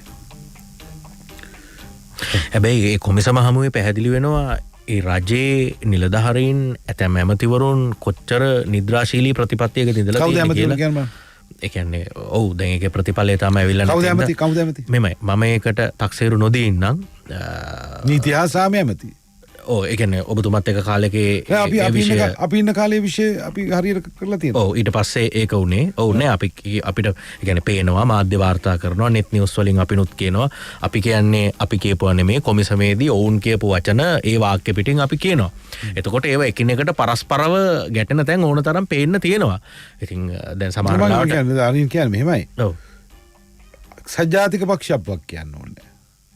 එහෙම කියන්න බෑ නේද? ආණ්ඩුව ඒ කියන්නේ රටේ බලය දුන්නේ ඔබතුමාට නම් අර කැලල කරේ නැහැ කියලා. ඒකනේ මං කිව්වා අපි ගත්ත තීන්දුව වැරදි කියලා 2015. හරිද? ආණ්ඩුවක් කැබිනට් එකක් විදිය සාමූහික වගකීම ගන්න ඕන සාමූහික තීන්දුව ගත්තොත් විතරයි. නමුත් ඒ ආරක්ෂක මණ්ඩලයටත් අපේ කාණ්ඩායම් කැඳෙන්නේ නැහැ. අපේ කාණ්ඩායම් කැඳෙන්නේ නැහැ. ආරක්ෂක මණ්ඩල රැස් කරලා තිබ්බේ නැහැ. හැබැයි ඒ වෙන ඔබතුමාලා කියනවා ඒ පිළිබඳව දන්නේ අපි ආරක්ෂක මණ්ඩලයට කැඳෙන්නේ නැහැ අපි ගියෙත් නැහැ කියලා. ගියේ නැත්තම් එතන ගන්න තීරණ දන්නේ නැහැ තමයි. හැබැයි යන්න තැනට වැඩ කරගන්න බැරි උනේ ඇයි? ඒ කියන්නේ අපේ ආණ්ඩුව අපේ අගමැතිතුමා ඇයි අපි නොගන්නේ කියන තැනට ක්‍රියාත්මක නුනේ නැහැ. ඒ කියන්නේ 2018 වෙනකොට මේක බෙදුනානේ. අපේ ආණ්ඩුව විසිරවලා වෙන ගමනන්නේ මෛත්‍රීපාල සිරිසේන මැතිතුමා ගියේ. ඒකනේ මං කිව්වේ 2015 අපි ඉදිරියට ජනාධිපති අපේක්ෂකයා මේ පොදු අපේක්ෂකල කාටවත් දෙන්නේ නැහැ කිව්වේ. 2015 අපි හදන්න බැරි වැරද්දක් අපි කරගත්තේ. අපේ ඡන්ද වලින් ගිය ජනාධිපතිවරයා අපිට ගහන්න පටන් ගත්තා. ඒක නෙවුනේ. ඒකයි මම අර මාධ්‍යයෙන් මගෙන් අහද්දි මම කිව්වේ අපි වෙන අයට දෙන්නේ අපේ පක්ෂ නායකයා තමයි අපි අපේක්ෂා කරන්නේ. නැත්නම් ප්‍රකාශනපත් කිරීමක් නෙවෙයි එතන කරේ. අහපු ප්‍රශ්නෙට උත්තරයක් දුන්නා. ඔව්. හොඳයි අපි මේ රටේ ආර්ථිකය සම්බන්ධයෙන් සාකච්ඡා කරලා පාස්කු ප්‍රහාරය තැනට දැන් ඇවිල්ලා ඉන්නවා. අපි මේ පිළිබඳව ඕනෑ තරම් සාකච්ඡා කරලා තියෙන නිසා අපි ආර්ථික කාරණේටම යමු. දැන් ඔබතුමාලගේ ප්‍රදේශයට ගියොතින් රටේ ගම්වලට ගියොතින් යම් කහගොවියෙක් කහස්වැන්නක් නෙලනවා නම් ඔහුට හොඳ මිලක් තියෙනවා. පොල් ගෙඩියක් ගහෙන් කඩාගත්තා නම් පොල්වත්තෙන් පොල් කඩාගත්තා නම් ඔවුන්ට හොඳ ආදායමක් තියෙනවා. ගමේ ගොවියට හොඳ ආර්ථිකයක් ලැබිලා තියෙනවා නේද මේ වෙනකොට? දැන් ගමේ ගොවියට ආර්ථිකය හදන්නම් ගමේ ගොවියට අවශ්‍යතා ටික සපුරන්න එපයි. මේ ආණ්ඩුවට දැන් ඔය දැන් ආර්ථිකය හදන්න යනවා. ගමේ ගොවියා නංවන්න යනවා. මේ මහකන්නේ පෝර ටික වෙලාවට දෙන්න බැරුණානේ. ආණ්ඩුවක් මේවා කරනවා නම් පෝර ටික දෙන්න එපයි. මේ කන්නේ පෝර නොදාපු ගොවි කොච්චර ඉන්නවද? කුඹුරු ටිකට මඩ පෝර ටික නැති වුණා. බණ්ඩි පෝර ටික නැති වුණා. බඩ ඉනුගු වලට පෝර ටික නැති වුණා. ඉතින් මේ ආර්ථිකයක් දේශාතියන් උංගන නම් ගොවියට අවශ්‍ය භාණ්ඩ ටික දෙන්න එපයි. එහෙම විතරක් නෙවෙයි දැන් උන් අපේ පැත්තේ දැන් විචාරාදමක් කරන බඩ ඉනුගු වලින්. දැන් ආ සේනා දනබුවා ආයෙවිලා තියෙනවා. ආණ්ඩුව මේ වෙලාවේ නිකන් අර බලකාය හමුදාව ඔක්කොම දාලා මේ අවශ්‍ය කෘෂිකර්ම විශේෂඥයින්ගෙන් උපදෙස් තරම් වහම ක්‍රියාත්මක වෙන්න එපා මේ ගොවියා බේර ගන්න.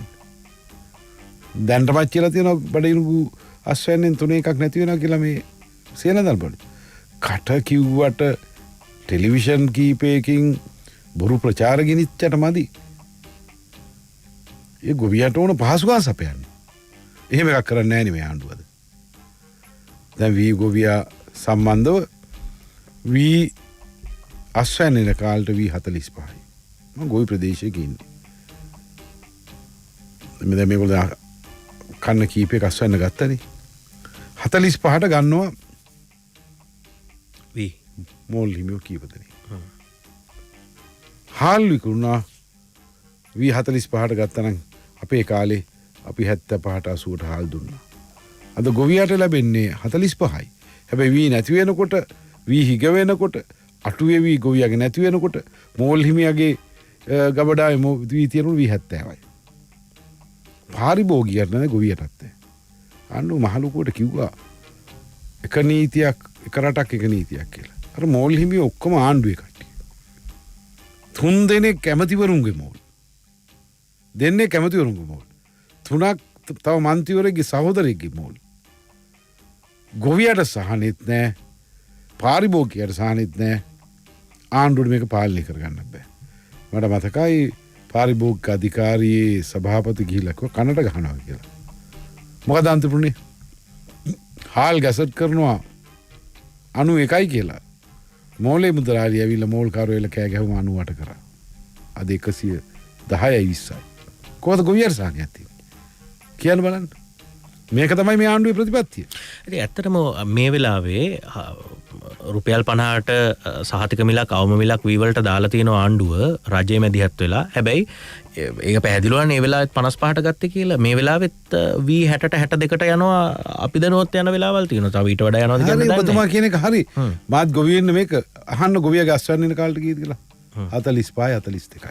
ඇයි මේ පාර මේ කන්නේ වී නෙලනකොට ගිහිල්ලා 50යි කියද්දි 55ට ගත්තේ? 50යි කියද්දි ගත්තේ 45ට.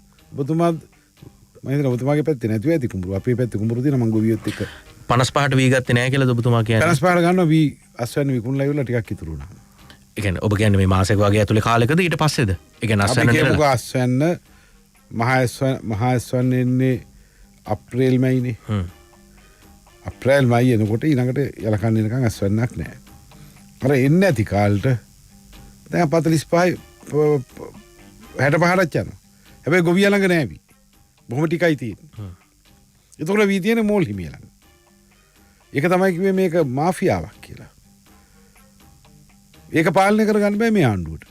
ඕවට වදාලානේ පාලනය. ඒක කාටවත් කරගන්න බෑ. දැන් ඔබතුමාලටත් ඒක පාලනය කරගන්න බැරි වුණා. අපි ඉන්න කාලේ බොහොම මම හර්ෂඩි සිල්වා එමතුමාට මගේ ස්තුතිය පිරිනමනවා. ඔව්. බොහොම ලස්සන වැඩ පිළිලක් කරා. ඔව්. හැබැයි හර්ෂ ඇමතුමත් උත්සාහ කරා. නමුත් ඒක අපි මෙහෙමයි කරේ. අපි කරේ අර ශක්ති වැඩ පිළිවෙලනේ. ඔව් ශක්ති වැඩ පිළිවෙල. මේගොල්ලෝ අද ලංකාවේ වී සියල්ල මිලදී ගන්නේ මෝල් හිමියෝ කීප දෙනෙක් විතරයි අද. 4-5 දෙනෙක්. අපි එදා කරේ බැංකුවෙන් ණය දීලා සුළු මෝල් හිමියන්ටත් මේ ශක්ති වැඩ පිළිවෙලේ වී ගත්තා. 45ට 50ට ගත්තා නම් ඒකට අනුකූල වෙන විදියට හාල් මිල තිබ්බා. ඒකෙන් අර 4-5 දෙනෙක්ගේ තියෙන ඒකාධිකාරය කැඩුවා. ඇයි ඒ වගේ හොඳ දේවල් මේ ආණ්ඩුවට කරන්න බැරි? මොකද ආණ්ඩුව ඇතුළේ මේ මෝල් හිමියෝ ඉන්නේ. මෝල් හිමියෝ මං ගිය සතියේ ඉස්සෙල්ලා සතියේ මම යංගනේ හිටියේ. මම යංගනේ මිනිස්සු කිව්වා ඔව් සර් අපි 45ට වී උකුණන්නේ 42ට කන්නේ කපුමා. හැබැයි දැන් වී නැති වෙලා වුණ 65ට 70ට යනවා. අපි නෙමෙයි ලාභය ගන්න. ඒක පාලනය කරගන්න මේ ආණ්ඩුවට පුළුවන් කමක් නැහැ. ඒක මම පැහැදිලිව කියනවා. ඕන තැනක අපිට මේවා කරන්න කියලා. ඔව්. දැන් ඇත්තටම මේ ඔබතුමාලගේ ප්‍රදේශයේ ගොවීන්ට ඔබ කියනවා පොහොර හම්බුන්නේ නැහැ කියලා. සමහර තැන්වල තියෙන යම් ගැටලු සාකච්ඡා කරනවා. කෘෂි ආර්ථිකයක් වෙනුවෙන් ජනතාව ගොවි ජනතාව පෙළඹිච්ච විදිහ ඒ පෙළඹීම රටක් විදිහට ඒක අවාසිද? නෑ මේ කහ ගේන්නේ නැතුණාම කහ වවනවා ඒක හොඳයි. ඒක මට කිසි ප්‍රශ්නයක් නෑ. නමුත් පාරිභෝගික මම බලන්නේ මගේ දිස්ත්‍රික්කේ ගොවියා දිහා. නමුත් මම මහලේකම් විදිහට පක්ෂයක් විදිහට බලන්න එපා පාරිභෝගිකයා දිහා. දැන් පාරිභෝගිකයට කහ 6000යි. 6000යි. ඒ විතරක් නෙමෙයි මට තව එකක් කියන්න වෙන පෝරවල. අපි ඉන්න කාලේ මඩ පෝර අපි දුන්නා කිලෝග්‍රෑම් 62ක්. දැන් දෙන්නේ 25යි. අපි TDM දුන්නා කිලෝග්‍රෑම් 50ක් දැන් දෙන්නේ 25යි. අපි යූරියා දුන්නා ඔක්කොම එක වෙනකොට පොහොර 6ක් දුන්නා දැන් දෙන්නේ 3ක් විතර. ඒ කියන්නේ මේ පොහොර දෙන එකත් අඩු කරලා. එදා අපි දුන්න රුපියල් 5000 දුන්නා කරේට 5000න් පොහොර 1000 ගානේ ඕන තරම් පොහොර තිබ්බා. අද ඒ 5 වෙනුවට දෙන්නේ 2.5යි. වැඩිපුර පොහොර ගන්නවා නම් කළු කඩේට ගිහිල්ලා 1500ට 600ට 700ට ගන්නවා. ඉතින් මේ ගොවියට සලකපු හැටි ගොවියට මෙහෙම සලකලාද දේශීය නිෂ්පාදනයක් වැඩි දියුණු කරන්නේ? මට කියන්නකෝ දේශීය නිෂ්පාදනය කොතන වැඩි වෙලා තියෙන්නේ කියලා. කහ ගැන ප්‍රශ්නයක් නැහැ. ඒකට අපි ගොවියාගේ පැත්තෙන් මම පොඩි මේකක් දෙනවා. පාරිභෝගිකයාගේ පැත්තෙන් මම විරුද්ධයි. දැන් ඒ පාලනේ කරන්න ඕන සැපෙවුමත් එක්ක මේක දඩස් කාලා දොර වහනවා. හන්දිවල කන්න නැහැ. ඒ වෙනි තත්ත්වයක් නෙමෙයි මේක තියෙන්නේ. මට මතක් වෙන්නේ මැතිනිගේ යුගයේ 70 යුගයේ. මම දන්නේ මේ රටේ ජනතාව එවැනි යුගයකට යන්න කැමතිද කියලා. ඒක තමයි මේ රටේ මම දැන් පේන්නේ. ආහාරෙන් මෙහෙන් නීදානවා, ආහාරෙන් හොරෙන් ගේනවා. අහුවෙන්නේ කීපයක්නේ. හැබැයි ඇත්තටම ඒ කාලේ ගැන ආයේ කතා කරද්දී සමහර තැන්වල සාකච්ඡා වෙනවා ඔබතුමාටත් ඇහිලා ඇති. ඒ කාලේ හාල් පොළු තිබුණාට පෝලිං තිබුණාට පස්සේ හැම ගෙදරකම මොකක් හරි ගහක් අලයක් පොළොව යට වලලලා මේ ආයිමත් පළදාවක් ගන්න ජනතාව පෙළඹුණා. ඒක ඕක නෙවෙයි ක්‍රමය. ඔව් ඕක නෙවෙයි ක්‍රමය. මේ රටේ මම ඉතිහාසය ගත්තොත් හාල් වලින් හාල් පිටරටින් ගෙනාපු කාලේ තිබුණේ. මේ රටේ වැව්වමුණු හදලා බොහෝ යෝධ සංවර්ධනයක් කරේ එක්සත් ජාතික පක්ෂය. අපේ පක්ෂය. අද එක්සත් ජාතික පක්ෂ නේ එදා එක්සත් ජාතික පක්ෂය. ඩඩ්ලි, චේර්, ගාමිණී දිසානායක, ඩීඑස්ලා. මේ රටේ සාහලින් ස්වයං පෝෂණය තියෙන එක්සත් ජාතික පක්ෂය නිසා.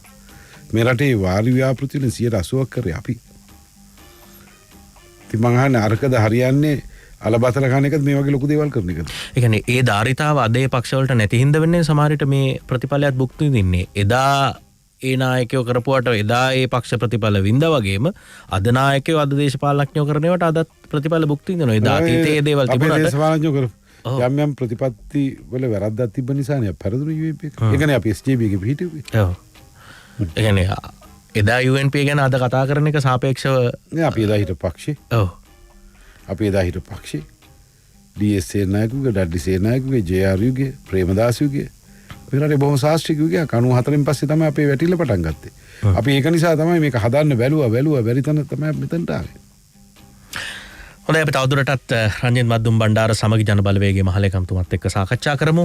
ඒ අතර අපි නැවත කෙටි විරාමයක් ලබා ගන්නවා. Facebook ඔස්සේ බලන ඔබටත්, net FM ඔස්සේ අහන ඔබටත් අපි ආරාධනා කරන මොහොතක් රැඳෙන්න. කෙටි විරාමයකින් නිතා ඉක්මනින් අපි නැවත හමු වෙනවා. Net FM Unlimited. net FM Unlimited අද අපේ ආරාධනයේ හිමි වුණේ සමගි ජන බලවේගයේ මහලේකම්තුමාට රංජිත් මද්දුම බණ්ඩාර මැතිතුමත් එතුමා සමග අපේ Unlimited සංවාදයේ දීලා ඉන්නේ අවසාන මිනිත්තු කිහිපේ. රංජිත් මද්දුම බණ්ඩාර මැතිතුමා දැන් අපි දකිනවා මේ එක්සත් ජාතික පක්ෂයක් විදිහට ආයේ ප්‍රතිසංවිධාන ගත වෙලා නැගිටින්න ඔවුන්ගේ ක්‍රියාවලිය ඔහුගේ ව්‍යුහ සකස් කරගෙන වැඩ කරන්න පටන් ගන්නවා. ඔබතුමාලගේ කණ්ඩායමේ ඇතැම් ජ්‍යෙෂ්ඨයින් පවා ඉතා දුකෙන් හිටිය අපේ දේශපාලන පක්ෂය අපිට නැති වුණා. අපේ නායකයත් එක්ක වුණත් හිටපු නායකයත් එක්ක වුණත් අපි සාකච්ඡා කරන්න සූදානම් කියලා. ඉදිරියේදී සමගි ජන බලවේගය එහෙම සූදානමක ඉන්නවද Tamanගේ මුල් කණ්ඩායමත් එක්ක එකතු වෙන්න සාකච්ඡා කරන්න? කිසිම ප්‍රශ්නයක් නැහැ. එක්සත් ජාතික පක්ෂය කියන්නේ අපේ මුල් පක්ෂය. සජාතික පක්ෂයේ ප්‍රතිපත්තිමනේ අපේ පක්ෂයේ ප්‍රතිපත්තියත් ගොඩක් සමයන්නේ. ඉතින් එක්සත් ජාතික පක්ෂයත් එක්ක අපි ඕන වෙලාවක සාකච්ඡා කරන්න ලෑස්ති. හැබැයි එක්සත් ජාතික පක්ෂයේ නායකත්වය වෙනස් වෙනවා. එක්සත් ජාතික පක්ෂ සංවිධානය වෙනවා කියලා තියෙන විදියටම කියලා හරියන්නේ නැහැ නේ. එක්සත් ජාතික පක්ෂය ප්‍රතික්ෂේප කරාම මට මතකයි රනිල් වික්‍රමසිංහ මැතිතුමාගේ නායකත්වයේ මේ පක්ෂ බිඳුවට වැටුණාම එතුමාම කිව්වා මම තරුණයින්ට බාර දීලා මේක යනවා කියලා. ඉතින් ඔය පහුගිය කාලේ ඔහම තරුණ කාණ්ඩායම කීප දෙනෙක් වයසට ගියා. ඉතින් මට බයක් තියෙන දැන් ඉන්න තරුණයෝ වයසට යයිද කියලා. ඒ කියන්නේ ඒ නායකත්වය වෙනස් නොවෙන නිසා. ඉතින් ඒ වගේ නේද පේන්නේ. ඒ කියන්නේ වෙනස් නොවුනොත් ඔබතුමාලා සාකච්ඡා කරන්නේ නැද්ද ඔවුන් සමග? මම හිතන්නේ අපි ඇයි මේ පක්ෂෙන් ආවේ? නායකත්වයම් තීන්දුව ගත්තේ ප්‍රශ්න තිබ්බා. නායකත්වයේ දිගින් දිගටම ජනතාව ප්‍රතික්ෂේප කරා. ඉතින් ඔහම යනකොට එක්සත් ජාතික පක්ෂයේ එතුමා විතරක් ඉතුරු වෙලා සියලු දෙනා මේ පැත්තට දැන් ගොඩක් කට්ටිය එනවා අපිට. දැන් සාකච්ඡා කරනවා. දැන් ඉස්සරහට පළාත් සභා ඡන්දය එනවා. අපි කතා නොකර හිටියට හිමිහිමීට ප්‍රාදේශීය සභාව කියන පළාත් පාලන ආයතන ඡන්දයටත් දින ලං වෙනවා. ඒ වගේ වෙලාවක හිම සන්දානගත වීමක් පිළිබඳ බලාපොරොත්තුවක් තියෙනවද? කිසිම ප්‍රශ්නයක් නැහැ. මම හිතන්නේ එක්සත් ජාතික පක්ෂයට වඩාත් පහසු අපිත් එක්ක සන්දානගත වීම. මේ රටේ අපි 28 ලක්ෂයකට කිට්ටු ඡන්ද ගාණක් ගත්තා. නමුත් එක්සත් ජාතික පක්ෂ කොච්චර ජනතාව පක්ෂයට වැඩිය ඉන්න කාණ්ඩායම් ප්‍රතික්ෂේප කරාද කිව්වොත් ඒ පක්ෂේ බිඳුවට බැස්ස. මේ රටේ මන් දන්නේ තිබ්බ ප්‍රබලතම පක්ෂ විදියට ආසන එකක්වත් නැති වුණා. සාපැරණිතම දේශපාලන පක්ෂ. පැරණිතම දේශපාලන පක්ෂ එකක්වත් නැති වුණා. මේ පක්ෂය වෙන සංවිධානය වෙන ප්‍රතිව්‍යුහගත වෙන්න එපයි. කෝක නමුත් අපි 2,50,000න් දැන්ටමත් අපි ළඟ විශාල කාණ්ඩායමක් අපිට ඇවිල්ලා තියෙන ඉතුරු ටිකක් තියෙයි. ඒ වගේම පහුගිය ඡන්දේ අපි දැක්කා 5,00,000ක් විතර ඡන්දේ දෙන්නේ නැතුව හිටියා. ඔව්. ඒ සියල්ල ගැනීමේ ව්‍යාපාරය අපි ආරම්භ කළා තියෙනවා දැන්. ඒ කියන්නේ සමහරවිට මේ බෙදීම පිළිබඳව එක්සත් ජාතික පක්ෂය කියන ස්ථාවරය නැතිවීම පිළිබඳව ඔබේ පාක්ෂිකයා කලකිරීම වෙන්නත් පුළුවන්. ඔය ඡන්දේ නොදුන්න පිරිස එහෙම අපි යථාර්ථය කියන්නේ එපයි. සමහරට අපි කාණ්ඩායම් දෙකකදී කටසක් ඡන්ද නොදී හිටියා. ලක්ෂ 4-5ක් ඊටත් වැඩි නොදී හිටියා. ඒ සියලු දෙනා අපිට එක්කව කරගන්නවා. ඒ කිසි ප්‍රශ්නයක් නැහැ. එක්සත් ජාතික පක්ෂයෙන් පාර්ලිමේන්තුවට එන්නේ කවුද කියලා ඔබතුමාලට එහෙම ඉඟියක්වත් තියෙනවද? එක්සත් ජාතික පක්ෂ වෙලාවට තීන්දුව ගත්තේ නැති නිසා මේ තත්ත්වයටපත් උනේ. ඉතින් මට කියන්න බෑ කවුරු වේද කියලා. අපි දැක්ක සමහර වෙලාවට රනිල් වික්‍රමසිංහ මැතිතුමාම ආයි පාර්ලිමේන්තුවට පැමිණෙන ඉඩක් තියෙනවා කියලා කතා වෙනවා. එතුමා පාර්ලිමේන්තුවට ආවට පස්සේ ඔබතුමාලාගේ කණ්ඩායමෙන් සමහරුන් ඇතමෙක් එතුමත් එක්ක එකතු වෙන්න පුළුවන්. ඒ මොනොතින් සමගි ජන බලවේගයත් පාර්ලිමේන්තුව ඇතුලේ බලාපොරොත්තු වුණු තත්ත්වයට වඩා වෙනස් තත්ත්වයක් පාර්ලිමේන්තුව තුළ දීවී යාමේ ඉඩක් තියෙන්නත් පුළුවන් කියලා. මොන බලාපොරොත්තුකින් එතුමත් එක්ක එකතු වෙන්නේ? මොන බලාපොරොත්තු අපේ නායකයා අපිට නැතිවීම කියන සොවින් තැවෙන ජේෂ්ඨ සමගි ජන බලවේග මන්ත්‍රීවරු ඉන්න අපිට හම්බෙලක් තියෙනවා. සමගි ජන බලවේගයේ ඉන්න ජේෂ්ඨ මන්ත්‍රීවරයා මම. මම හිතන්නේ අපි එහෙම හිතන්නේ. අපි මෙතනට ආවේ හදාගෙන එතන යම් ප්‍රශ්නයක් තියෙන නිසානේ. ඒ ප්‍රශ්නේ ඉවර වෙන්නේ නැහැනේ ආපහු එකව වෙන්න. එහෙම සමහර අය සිහින මාලිගා හදාගෙන නැති. බයන්නේ අපේ කාණ්ඩායම අපිත් එක්ක සියල්ල සජිත් ප්‍රේමදාස මහත්මයාගේ නායකත්වයට යටතේ යන්න සූදානම් වෙලා ඉන්නේ. සිහින ලෝකම ආවගෙන ඉන්න පුළුවන්. යම් දේවල් එන්න පුළුවන්. ඕක නෙවෙයි හිතන්න ඕන. එක්සත් ජාතික පක්ෂය වැටුණ තැනින් පාක්ෂික වැටුණ තැනින් ගොඩ ගන්න ඒගොල්ලෝ හිතන්න ඕන. අර ශ්‍රී ලංකා නිදහස් පක්ෂයට කරපු ආරාධනය විධිමත් විදිහට කරන්න බලාපොරොත්තුවක් තියෙනවද? තව කල් තියෙනවා. හැබැයි නිකන් ඒ අවස්ථාවේ ආපු වචනයක් විදිහටද කබීර් හෂිම් මැතිතුමා එහෙම කියන්නේ නැත්තේ? මේ සම්බන්ධව දැම්ම කතා කරන්න කැමති නැහැ. අවස්ථාවම හරියට කතා කරනවා. එහෙනම් ඔබතුමාලා කැමතියි ශ්‍රී ලංකා නිදහස් පක්ෂ ඔබතුමාලාත් එක්ක එකතු වෙනවද?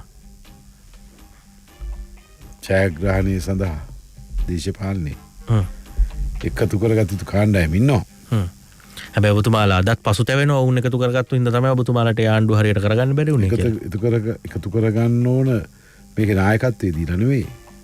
අපේ සහායක කාණ්ඩායමක් විදියට. කියන්නේ නායකත්වයේ තමයි ප්‍රශ්නේ තිබුණේ එහෙමද? එහෙමද? ඔව්. පළාත් සභා ඡන්දයට සමගි ජන බලවේගයේ සූදානම්ද? ඔබතුමාලා ඉල්ලනවාද ඉක්මනට පළාත් සභා ඡන්දේ තියන්න කියලා? අපි කොහොමත් කියන පළාත් සභා ඡන්දය තියන්න කියලා. පළාත් සභා ඡන්දය කියන්නේ මේ රටේ නිදහස ලැබලා අවුරුදු 72යි. අවුරුදු 72ේම වැඩි කොටසක් කතා කරේ මේ රටේ බලය විමධ්‍යගත කිරීම. රට සභා ගැන කතා කරා. ෆෙඩරල් ක්‍රම ගැන කතා කරා. අන්තිමට මේ රටේ නීත්‍යානුකූල සිදුවා ජනවාරි අර්බුදය දුන්නේ පළාත් සභාව තුලින්. මේ පළාත් සභාව තියෙන්න ඕන එක දෙකක් නෑ. අපේ ආණ්ඩුවෙත් මං හිතන්නේ ඒ කල්දාපේක ලොකු වැරද්දක්. අපි අහන මේ ආණ්ඩුව කිව්වේ ඒවා ඉක්මනට තියනවා කියලා දැන්. 3-2 බලයකුත් තියෙනවා. අපි කියන පළාත් සභාව තියන්න.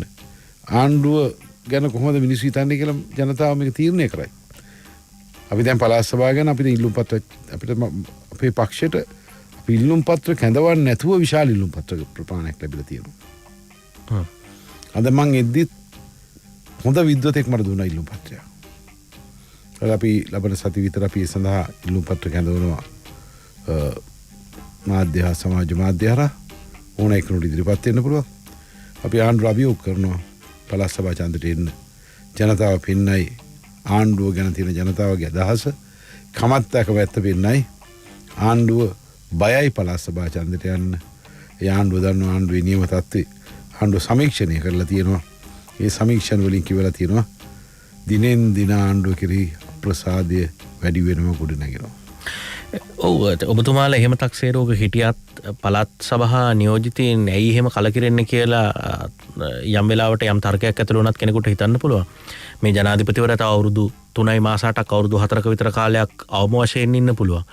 ආණ්ඩුවට තව අවුරුදු 5කට ආසන්න කාලයක්ම තියෙනවා. ඉතින් එහෙමනම් ඒ කාලය තුලේ පළාත් සභාව ඇයිදුවන්න බැරි මොකක්ද මේ ප්‍රශ්නේ කියලා ආණ්ඩුවට හිතෙන්න පුළුවන් සහ ඡන්දදායකයන්ට සහ ඉල්ලන අපේක්ෂකයන්ටත් එහෙම හිතෙන්න පුළුවන්. ආණ්ඩුවට තියෙන එකම දේශපාලන වාසිය ඉච්චරයි. අනිත් ඒවා සියල්ල වාසිය. ගොවියාද ආණ්ඩුව කෙරෙහි කලකිරිලා. රජයේ සේවකයා අන්තිමටම කලකිරිලා. විශ්‍රාමිකයා කලකිරිලා. කර්මාන්ත කඩා වැටිලා. බඩු මිල අහසුස නැගලා. ආණ්ඩුවට පාලනය කරගන්න බෑ. සහනාධාර දෙන්නේ නැහැ. ඉතින් මේ තත්ත්වය ආණ්ඩුවට මේ අවාසි ගොඩක් තියගෙන එකම වාසිය තමයි තව අවුරුදු 4ක් තියෙනවා කියන එක. 3යි ගන්න. ඒ වාසියම ඔබතුමාලාට ලැබෙයි කියලා ඔබතුමාලා බලාපොරොත්තු වෙන්නේ කොහොමද? දැන් ඔබතුමාලා ගැනත් කලකිරිලානේ අලුත් ආණ්ඩුව පිහිටුව ගත්තේ. ඔබතුමාලා කියන විදිහට ඔවුන් පිළිබඳවත් කලකිරිලා නම් ආයෙයි ඔබතුමාලා ළඟට මේක කියලා ඔබතුමාලා විශ්වාස කරනවා. ඒක නිසා තමයි අපි අලුත් පක්ෂයක් විදිහට අලුත් දර්ශනයක් ඇතුව හොරු නැතුව අවංක මිනිස්සු රට ආදරය කරන මිනිස්සු පිටසක් එක මේ කියන්නේ. මේ පක්ෂේ අපේ පක්ෂය ඉස්සෙල්ලා මං කියවගේ පුජ්‍යලයක් මත පදනම් වෙච්ච පුජ්‍යලයක්ගේ ඒකාධිපතිත්වයට යටපත් පක්ෂයකුත් නෙවෙයි. පවුලක් සනසන්න පවුලක් යටතේ පාලනය වෙන පක්ෂයකුත් නෙවෙයි. මේක බොහොම ජනතාවාදී පක්ෂයක්, බොහොම ප්‍රජාතන්ත්‍රවාදී පක්ෂයක්, බොහොම දක්ෂ ක්‍රියාකාරී අවංක පුජ්‍යලෝ ඉන්න පක්ෂයක්. ඉතින් අපි අලුත් ගමනක් යන්නේ මේ පක්ෂයෙන්. ඔව්. ඒ වෙනුවෙන් ඕන දෙයක් කරන්න ඔබතුමාලා සූදානම්ද? දැන් අපි දැක්කා පහුගිය දවසේ අර ආදාහන බුහුමදාන සම්බන්ධ ප්‍රශ්නය. ඒක අපේ සමාජයේ මේ වෙලාවේ සංවේදී කාරණයක්. ඔබතුමාලා විපක්ෂ නායකතුමා ඇතුළු කණ්ඩායම බොරැල්ල කනත් ළඟ ගිහිල්ලා විරෝධතාවල නිරත වුණා.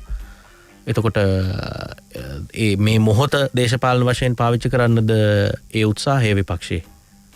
අපි කියන්නේ මේක ආණ්ඩුව ගන්න ඕන තීන්දුවක්. ආණ්ඩුවට තීරණය කරන්න කියන්නේ. අපි යම් ජන කොටසක් වෙනුවෙන් යම් ඉල්ලීමක් අපේ නායකයා කරා. අපි කියන්නේ ලෝකේ තියෙන විද්‍යාත්මක පදනම මත විද්‍යාත්මක තීන්දුව මත තීන්දුවක් ගන්න කියලා අපි කියන්නේ. තීන්දුවක් ගන්න කියලා අපි කියන්නේ. think එක ආගම් වලට එක මේවට යම් සම්මතයන් නීතියන් තියෙනවා. විද්‍යානුකූල පදනමක් තියෙනවා. මේ දෙක ගැන කල්පනා කරලා ආණ්ඩුව තීරණය කරන අපි නෙවෙයි තීරණය ගන්න ඕන. ඔව්. දැන් ඒ වෙලාවේ ඒ සම්බන්ධයෙන් පරීක්ෂණ කරපු මහාචාර්යවරු සහ පරීක්ෂණ කණ්ඩායම් ඒ සම්බන්ධයෙන් වාර්තාවක් දීලා තිබුණා ප්‍රසිද්ධිය අදහස් ප්‍රකාශ කරලා තිබුණා. ඒ විද්වත් මත එහෙම තියෙද්දී දේශපාලනඥයන් විදිහට ඇයි එවැනි ඉල්ලීම් කරන්නේ සම්බන්ධයෙන් සෞඛ්‍යාංශ වලට තීරණ ගන්න පුළුවන් පරීක්ෂණ කරන කණ්ඩායම් වලට පරීක්ෂණ කරන්න පුළුවන් ඔවුන්ගේ පරීක්ෂණ දත්ත ප්‍රතිඵල ඔවුන් පෞද්ගලික දවසක කියලා තිබුණා. එහෙම තියෙද්දී ඒ සම්බන්ධයෙන් මම විද්‍යාත්මක කාණ්ඩායම මත දෙකක් ප්‍රකාශ කරලා තියෙනවා.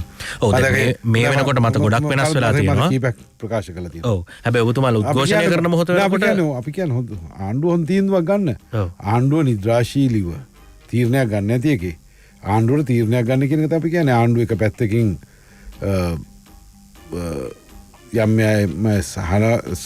සනසන්න කටයුතු කරනවා. අනිත් පැත්තෙන් අධිකරණ ඇමතුමකම තියාගන්න කියලා කල්පනා කරනවා. ඉතින් ආණ්ඩුවටම බෝලේ දාලා ආණ්ඩුව මේ වැඩේ කරපුවා අපිට අපි ඒක ආණ්ඩුවේ ඇස්සරවපු විතරයි කරේ. ආණ්ඩුව තීන්දුවක් දෙන්න කියන්නේ. එහෙනම් ඔබතුමාලා නිකන් ඉල්ලීමක් විදිහට කරේ. ඒ කියන්නේ ඒක තමයි ඔබතුමාලාගේ ස්ථාවරේ. ඉතින් ආණ්ඩුවනේ තීරණය ගන්න ආණ්ඩුවනේ අපි නෙවෙයිනේ. ඔව්. ඉතින් ආණ්ඩුව තීරණය ගන්න ඉච්චරයි. ඒ කියන්නේ ඔබතුමාලා ඒ වෙනුවෙන් සූදානම් කියන එක ඔබතුමාලා කිව්වේ. ඒ කියන්නේ ආණ්ඩුවනේ තීන්දුව ගන්න ඕන. ඔව්. ඉතින් ජනතාව එක පිළිගන්න ආකාරය අපි දන්නේ නැහැ. බලමු මොකක්ද ආණ්ඩුව දෙන තීන්දුව කියලා. ඒ කියන්නේ ආණ්ඩුව ඒ වෙලාවේ හිටපු ස්ථාවරේ නෙමෙයි ඔබතුමාලා ඉන්නේ කියන එකනේ ඔබතුමාලා විරෝධතාවයෙන් පෙන්눔 කළේ. ඒ කියන්නේ ඒ වෙලාවේ ආණ්ඩුවට කිසිම ස්ථාවරයක් නැහැ. ආණ්ඩුව දෙලොවක් අතර ඉන්නේ. හැබැයි ඒ කියන්නේ ස්ථාවරය වෙනස් කරනවාද කියන තැනනේ ඉන්නේ. තීරණයක් අරන් තියෙනවා මේ වෙනකොට. ඒක ආණ්ඩුවද සෞඛ්‍ය බලධාරීන්ද කියන එක වෙනම සාකච්ඡා කරන්න ඕන. ගැසට් එකක් මගින් මේ සම්බන්ධයෙන් රටට තීරණයක් දීලා තියෙනවා. බලමු ආණ්ඩුව මොකද්ද කල්පනා කරන්නේ කියලා. ආණ්ඩුවේ දෙවිඩි පිළිවෙත නිසා තමයි අපි කිව්වේ ආණ්ඩුවේ දෙවිඩි පිළිවෙතට උත්තරයක් දෙන්න ඉච්චරයි. ඒ වෙනුවෙන් ඉල්ලීමක් ඔබතුමාලා කරේ. ආණ්ඩුවට තීරණයක් ගන්න කියලා අපි කියන්නේ. සමගි ජනබලවේගයේ විදිහට සමගි ජනබලවේගයේ මහලේකම්තුමා මොන වගේ පදනමක ඉඳලාද ඉස්සරහට ඔබතුමාලා වැඩ කරන්න බලාපොරොත්තු වෙන්නේ? ඇත්තටම අර අපි කිව්වා වගේ අපි වැඩසටහනේත් අන්තිම මිනිත්තු කිහිපේ ඉන්නේ. ඔබතුමාලා උත්සාහ කරනවා බලය ලබා ගන්න. ආණ්ඩුව ඒ කියන්නේ ජනතාව ජනවරම දීලා වැඩි කාලයක් නැහැ. ඒ කාලේනොත් අනපේක්ෂිත උවදුරක් වෙනුවෙන් අර්බුදයක් වෙනුවෙන් කාලය වැය කරන්න සිද්ධ වුණේ. ආණ්ඩුව වැඩපිළිවෙලක් ජනතාව ඉස්සරහා තියලා තියෙනවා. ඒක ක්‍රියාත්මක කරන්න රටේ තත්ත්වය යම් ආකාරයකට යහපත් වෙන්න ඕන. ඊට පස්සේ වැඩපිළිවෙල කරන් යනකම් ඉඳලා ඒ දිහා බලලා ඒ වෙනුවෙන් ඔබතුමාලාගේ විරෝධයක් හෝ යමක් ප්‍රකාශ කරනවද නැත්නම් මේ වෙලාවේ මොකද්ද සමගි ජන බලවේගයේ ස්ථාවරය? සමගි ජන බලවේගයේ ඉස්සෙල්ලම අපේ පක්ෂයේ ව්‍යුහය පක්ෂයේ සංවිධානය අපි ගොඩනගා ගන්නවා අපේ අලුත් පක්ෂයක්. ඒක කරන ගමන් ඒකට සමාන්තරව ආණ්ඩුවේ යම් කරන හොඳ දේවල් කරන අපි කිසි ප්‍රශ්නයක් නැහැ.